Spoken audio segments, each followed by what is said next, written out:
Bonjour, bienvenue sur Alpha Perf. Aujourd'hui, je vais vous faire un petit tuto tips sur un outil de TradingView que pas mal de monde utilise et que les gens ont du mal à interpréter et à comprendre les paramètres exactement.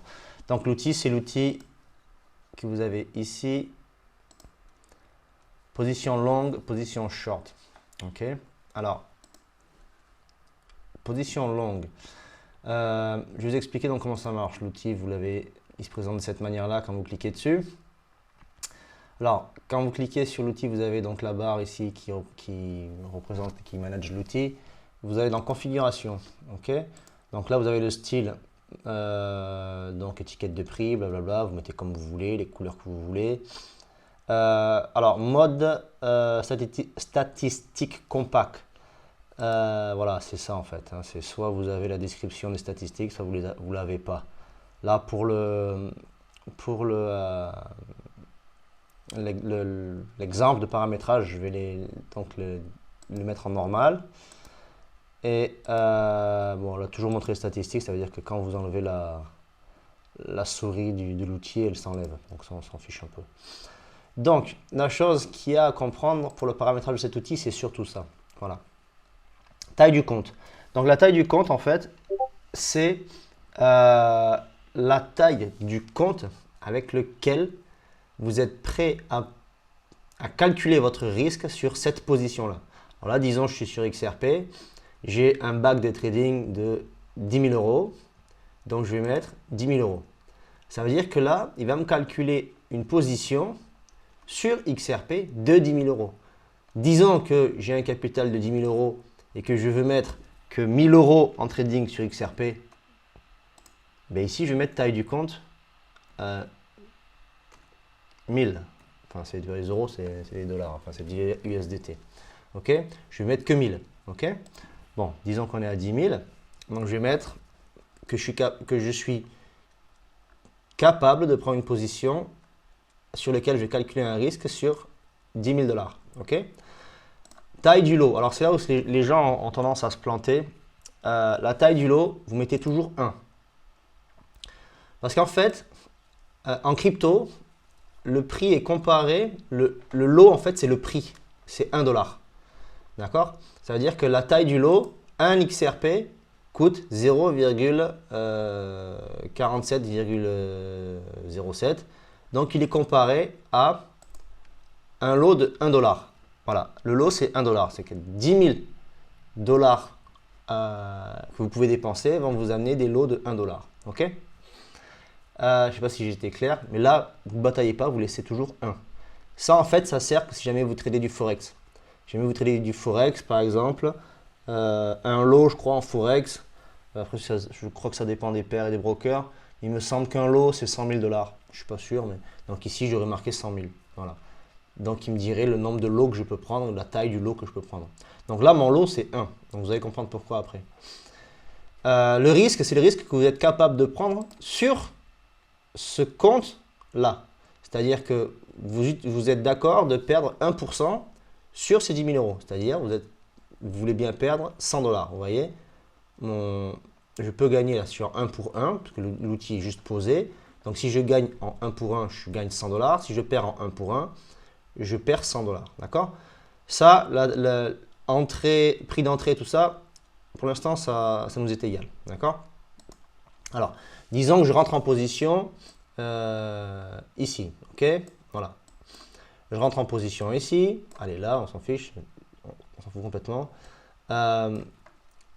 Mon trade, donc disons que je veux aller chercher ce top là. Bam. Donc ça me montre mon TP. Là où je veux mettre mon TP. Et je veux mettre mon stop, disons ici. Hein, allez, on va dire qu'on peut se stopper là. D'accord. N'importe quelle dimension, pourcentage de mon stop, je ne perdrai que 100 dollars. C'est ce que l'outil va me permettre de calculer en fait. D'accord. Là, mon TP, lui, va jamais changer. Vous voyez, va jamais changer ma perte potentielle. Par contre, il va changer mon gain potentiel. C'est-à-dire que si je TP ici, je vais gagner 150 dollars. Si je TP là, je vais gagner 300 $. Donc, ça me change ça. Le mouvement de mon TP, de ma taille position maximale, de gain maximal, me change comment dire là, ce ratio-là, d'accord? Ce ratio risque. Ok? Voilà. Bam, bam, bam, bam. Ok? C'est très simple. Là maintenant, donc, ici, là, j'ai la quantité. La quantité, en fait, c'est le nombre de XRP que je peux prendre. Les gens, ils croient souvent que c'est des dollars, ainsi de suite. Avec 10 000 €, je vais pouvoir acheter 62 500 XRP à 47,01. Vous voyez, si je prends ma calculette, hop, tac, désolé, je ne le fais pas de tête. 62 500 XRP à 0,4701, ça me fait une position de 29 381 $. Ça veut dire que si je veux perdre 100 $, je peux poser une position à 29 381 $. C'est-à-dire que je peux mettre du levier. D'accord? C'est normal puisque j'ai un stop qui est inférieur à 1%. Si maintenant je mets mon stop plus bas, disons que j'ai mon stop qui est, allez, ici, 1,36, mon TP qui est, après je crois que je suis en 1 minute là, hein, donc c'est vraiment pour l'exemple. Hein. Mon TP qui est, allez, on va mettre à 2, hein, je sais, il n'y a aucun, vous voyez, je ne sais même pas ce qu'il y a sur la charte, c'est juste pour l'exemple, je mets mon TP à 2, ici. Qu'est-ce que j'ai? J'ai toujours un risque ratio, donc là, qui est calculé par rapport au mouvement, enfin au gain par rapport à ma perte. J'ai toujours une perte de 100 $. Par contre, comme mon TP est plus loin, je vais avoir le droit d'acheter que 15 625 XRP. Je reprends ma calculette. 15 625 XRP à 0,4701. Ça fait que je vais pouvoir acheter avec mes 10 000 €. Pour être safe et ne perdre que 100 $, je vais pouvoir acheter une position à 7 345 $,31 blablabla. Ok?